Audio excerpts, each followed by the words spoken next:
Stop saving women. Women in debt, women in relationships, women with psychological problems, women with financial problems, women with car problems.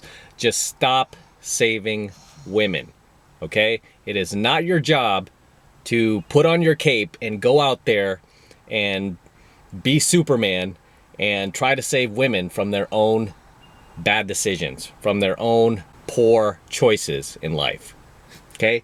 It is not your job to go out there and save women constantly. All you guys white knighting, playing Captain Save-A-Ho in the comment section of a girl's Instagram or her Facebook, defending her against guys who are trying to put her in her place, guys who are actually trying to hold her accountable for her stupidity, dumb things she says, stupid things she does. You know, and then you jump in there and you try to white knight. You're like, hey man, watch how you talk to her. That's not how you talk to a lady, mister. Or hey man, who do you think you are? You're old, you're young, you're fat, you're stupid, you're bald, you're ugly. And you start name calling and throwing personal attacks at that guy who is trying to, in many ways, actually help this girl by not incentivizing her bad decisions. Okay, whereas you are. Thing I find about guys who are constantly trying to save women is they are no different than the guys who do that fake nice guy act, you know, because nice guys are very manipulative. They want to act like they are there to protect women, but really what they're there for is to manipulate women into having sex with them. And these guys will often white knight for girls. They'll play Captain Save-A-Ho. They'll turn into complete manginas. You know, they'll protect the girl and tell her everything she wants to hear, buy her free gifts, free drinks, wine and dine her, all in hopes that she will pull her pants down for him. You know, these guys tend to engage in what we call transactional sex, where they're exchanging favors or money or the illusion of protection in exchange for her dating him and having sex with him. By the way, when it comes to transactional sex, that is the type of sex that gets Me Too'd the most. I would say over probably close to 100% of the Me Too accusations come from guys who engage in transactional sex. Okay, you might think of somebody like Harvey Weinstein. That's a perfect classic example of a guy who engages in transactional sex, a guy who uses his position in Hollywood, a big Hollywood mogul who could get these young starlets, turn them into famous actresses. This guy uses his position, or used his position at Miramax to pull out his casting couch and have sex with a lot of these up-and-coming actresses in exchange for stardom, right? And look what happened to Harvey Weinstein, as well as every other man out there that engaged in transactional sex, right? You see a lot of politicians getting busted. And these are women who are coming out of the woodwork 10, 20, 30, even 40 years later, right? 40 years later going, hey, that time we had sex, I didn't like it. I didn't agree to that. Me too. Right? Because they engage in that transactional sex, where what I teach you guys is the only type of sex you should be having is validational sex, where the woman is chasing you for your validation, for your approval, where she's supplicating to you. Okay? Validational sex never, I want to say almost never, but never gets Me Too'd. Okay? Never gets Me Too'd. I have not heard one case of a woman filing a Me Too allegation against a guy that she had validational sex with.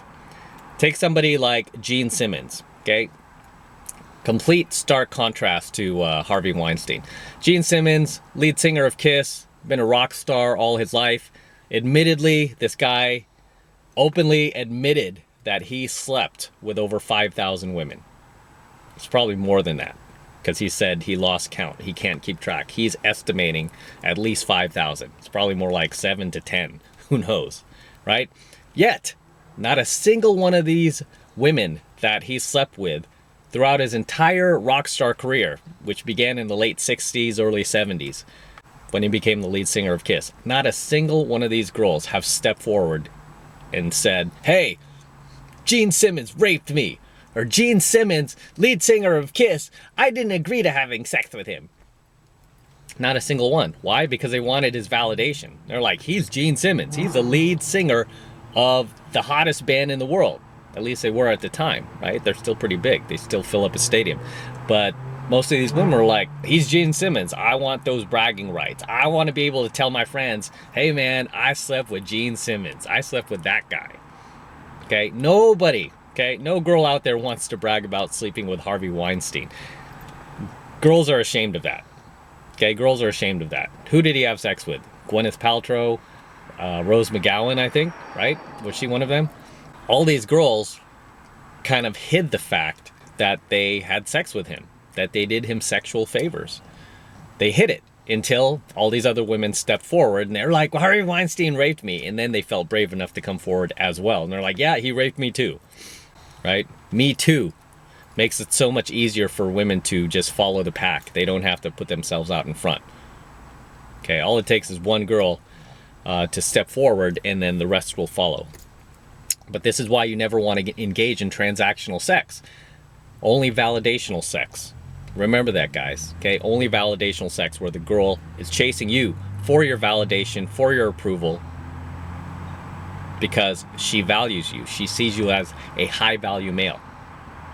Whereas if she's engaging in transactional sex with you, watch out, man. If you ever become important in the world, maybe not right now, but in the future, if you do something big, if you invent something, if you build the next Google, the next Facebook, the next Amazon, you become successful or you become a celebrity somehow, maybe a professional athlete, maybe a famous actor, singer, politician, and you've engaged in transactional sex where you're doing favors for these women, where you are trying to save them in exchange for sex, spoken or unspoken, guess what? That shit will come back to haunt you. It will come back to haunt you. This is why I laugh at all those nice guys that want to throw salt and get all salty over guys like myself, guys who are pickup artists. They're like, you guys are manipulating women. You're evil players. And it's like, no, dude, we're not the evil players. You don't understand pickup. Pickup is about presenting your best, most authentic, and most genuine self to the girl. What you are doing is manipulative because you're not doing that. You are presenting an agent of yourself. You are filtering yourself with the girl. You're not being completely honest with who you are with the girl. You're presenting an image of yourself that you think she would want to see, that you think she would be attracted to, instead of your real self, instead of putting your real self out there and having the balls to do that and having the balls to stand by what your true values and your true beliefs are. You know, I don't hide any of that like these manipulative, fake nice guys do. Okay, because a lot of these girls, they get in relationships with these fake nice guys, and then you realize this guy's actually not so nice. He's kind of a dickhead. He's kind of a putz. He's kind of, you know, he presented himself as alpha, but he's really beta. Okay, I don't do that. I present my real authentic self, and I take a lot of shit for it up front, you know, from the get-go. The girls will always shit test me like the hardest in the beginning. But then once she realizes this is my frame and she can't pull me out of it, that's when she becomes attracted to me. You know, I do the hard work up front.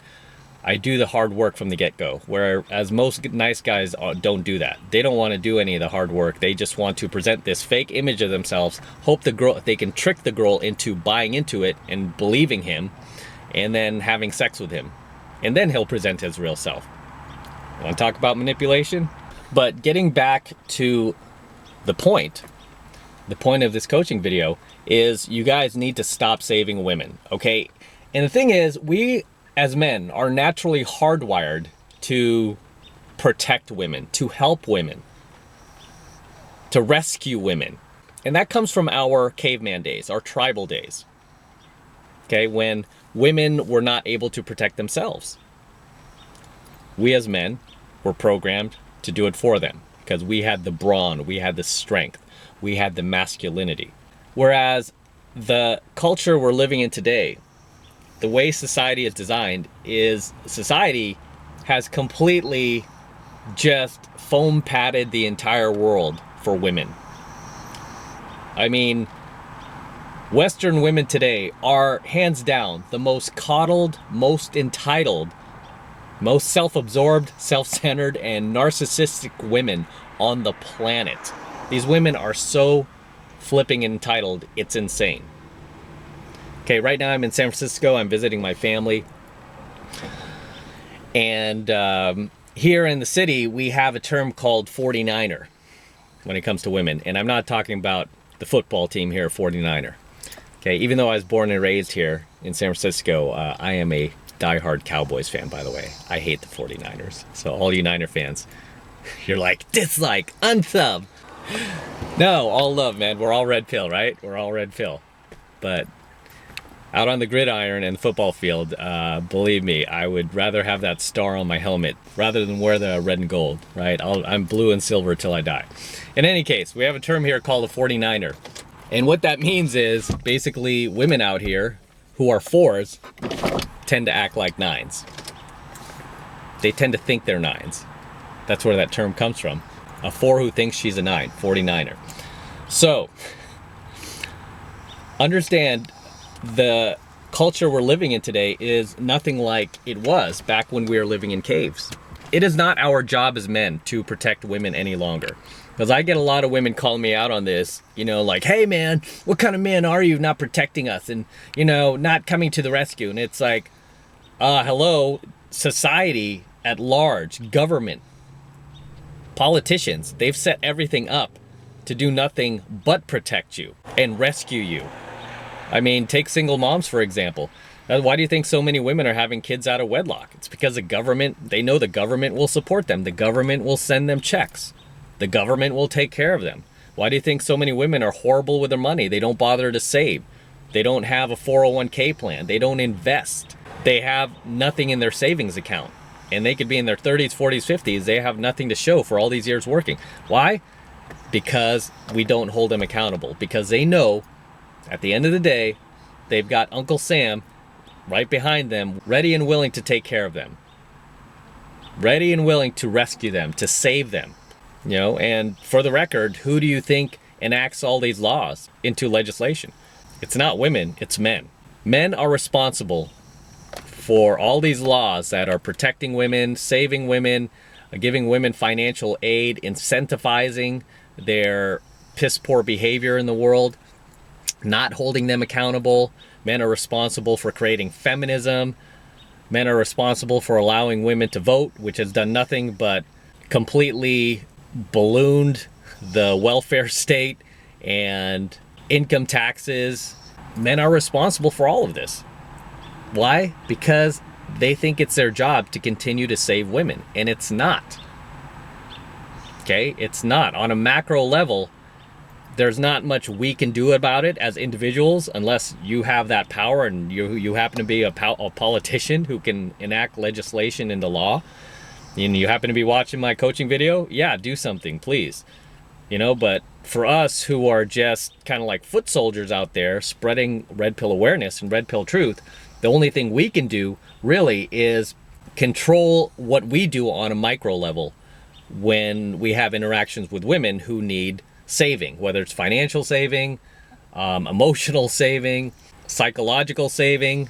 What we can do as men is refuse to save them. You know, just stop helping them. Let them help themselves. Hold them accountable for their bad decisions in life. Because when us as guys, us as men, when we make bad decisions, does anybody come to our rescue? No. Outside of maybe family, close friends, nobody is coming to our rescue. Okay, and women have that too. They have family, they have close friends who can come to their rescue.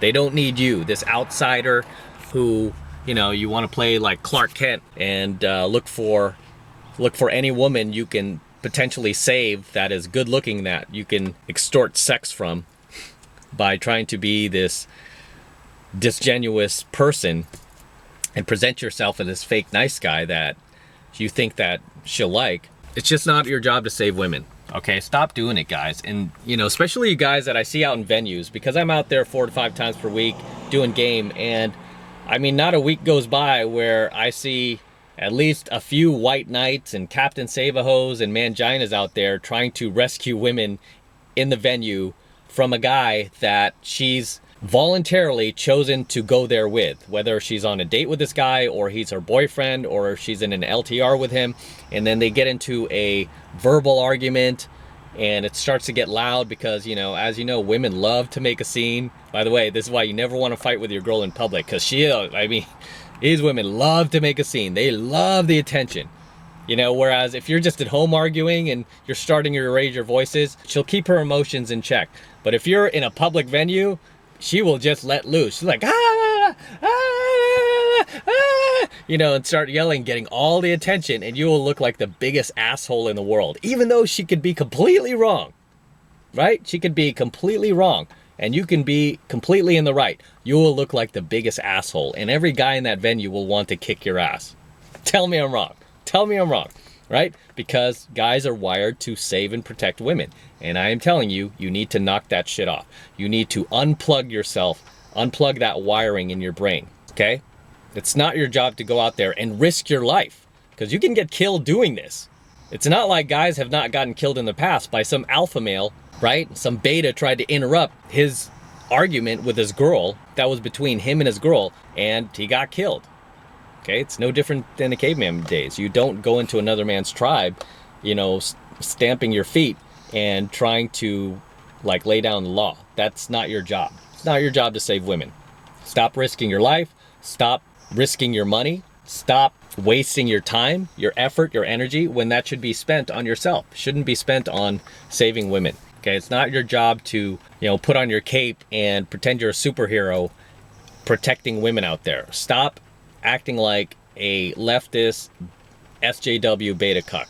Okay, because enough of those guys do that, and they're stupid. No, those are the same guys that aren't getting laid. Okay, because women don't have sex with guys who, you know, go out there and white knight and play Captain Save-A-Ho for them. They just use you guys. You know, they'll say, "Oh, thank you, thank you." They'll thank you, but they're never gonna have sex with you. She can't feel sexual attraction for a guy who supplicates to her, who cheerleads for her piss poor decisions. You know, women have sex with guys who hold her accountable, guys who call her out on her shit, guys who aren't afraid to put her in her place. That's who women have sex with. That's who they have sexual attraction for, because you're demonstrating to her that you don't need her vagina that bad, right? You're demonstrating to her that she can trust you to be a man, that she can trust you to lead. Inadvertently, because you're demonstrating those masculine qualities to her, she will naturally become sexually attracted to you, because she'll feel like, wow, this guy can protect me if he wanted to, if I needed him to. But even then, you shouldn't, right? You shouldn't. It's not your job to protect women anymore, and just stop wasting your time doing it, because the ROI on saving women is horrible. Okay, ROI, for all you guys who never studied business, it stands for return on investment. The return on investment is horrible for saving women. You don't get your return on investment thinking, you know, that this girl is going to date you, have sex with you, even be arm candy for you. It's not worth the time, effort, money, much less risking your life protecting her and saving her from the assholes of the world that she herself is voluntarily choosing to be with. So I'm going to wrap up here. That's all I have to say for tonight's coaching video. Until next time, this is M. Don't forget to smash that like button below. Also, hit that notification bell up top so that you are notified whenever I release a brand new coaching video. More importantly, guys, make sure you subscribe to my channel. Okay? It's very, very, very important you guys subscribe to my channel. It helps me out a ton. I really appreciate it, because it tells YouTube that you guys are loving my content, you're digging it, and you want me to produce more of this red pill content. So definitely hit that subscribe button as well. And for you guys who want to support my work, support my content, and all this red pill knowledge I'm teaching guys even further, the best way to do that is by joining my monthly online coaching program called 7 Months to Mastery, where I am teaching guys just like you how to go out there and approach and close the hottest women on the planet. Okay, I'm talking 8s, 9s, and 10s, the most beautiful women out there. Same type of women that myself and my students are out there approaching and closing every single week. And I kid you not, every single week. And all of these women are under 30 years old. They're cool, they're hot. These are good women. They're not like party girls or single moms or cougars or anything like that. I teach you how to go after the young, attractive women, especially if you're a guy in his 30s, his 40s, like I am now. You know, I have students in their 50s as well who are still dating women in their late teens, early 20s. It's insane. And these guys, especially some of my students in their 50s, they never believed that was possible until they saw me do it, until they came across my channel. And they're like, wow, if this guy's doing it, I can do it. Every single human interaction involves pickup, involves game. That is what makes this skill so priceless and so invaluable. Even if you've written off women, you don't want to date them. You're still going to deal with people and society, and you're still going to be out there, you know, for example, negotiating a car purchase or buying a house or ordering food at a restaurant, and you want your food a certain way, or you're buying, you know, inventory for your business and you want a discount, or you're applying for a new job and you want to make sure you beat out all these other candidates. Guess what? You're going to need some game. You're going to need some pickup skills, because again, every single human interaction that you have involves pickup. It involves game. Do not kid yourself. I've mentioned this before. I just bought this Range Rover not that long ago. Okay. I mean, these cars go for 80, 90, 100,000 bucks. Okay. You could Google it if you don't believe me. And I got this car not only below invoice, but I got an additional 10,000 bucks off, just because I was able to negotiate that in by using my pickup skills, by using the same skills I've learned in pickup. Okay, I live in a multi-million-dollar house in a neighborhood full of multi-million-dollar homes. You know, and I'm a kid who grew up poor. I grew up by Haight and Ashbury, not too far away from where I am right now. Okay, I grew up in the Haight, actually just blocks away from where Charles Manson lived. You remember Charles Manson, the mass murderer, right? I grew up there in the 70s. We were dirt poor, man. We were poor. And whenever I run into my friends, they're like, man, you've come a long way, dude. How did you do that? I always tell them, I'm like, well, I'm a pickup artist, and I use all the skills that I've learned in game to really just game the world, right? And that's really all I've done. I'm not the smartest guy out there. A lot of you guys are like, oh, you're super smart. I'm like, no, actually, I'm not that smart. You guys are a lot smarter than I am. The only difference is I use the skills that I've learned in pickup to game the world, to game myself, okay? For a while there, I was starting to fall out of shape because I was working just too many hours and I was eating bad. And then one day I looked in the mirror, I'm like, man, I gotta clean myself up here. So I started doing pickup on myself, gaming my health. And within less than 6 weeks, I was back in shape. I was back to my normal weight. I was actually in better shape than I was previously because I gamed myself. That's how powerful this skill is, guys. Because when you're new to pick up and game, naturally, you're going to be using it to attract beautiful women into your life. Okay? Which is what it's for, right? It's primarily for that. However, once you fix that area of your life and you are no longer living in scarcity, but now you have an abundance of women that you're dating, beautiful women, you will naturally look for other areas of your life where you can apply the same skills you've learned in pickup to get other things you've always wanted out of life, whether it be money, cars, nicer homes, better job, better career, bigger business that you want to build, okay? If you want to build a business, you could use all these skills as well. You will come to the realization that the skills you've learned in pickup can be used in any area of your life. And that's what makes these skills so priceless, so invaluable.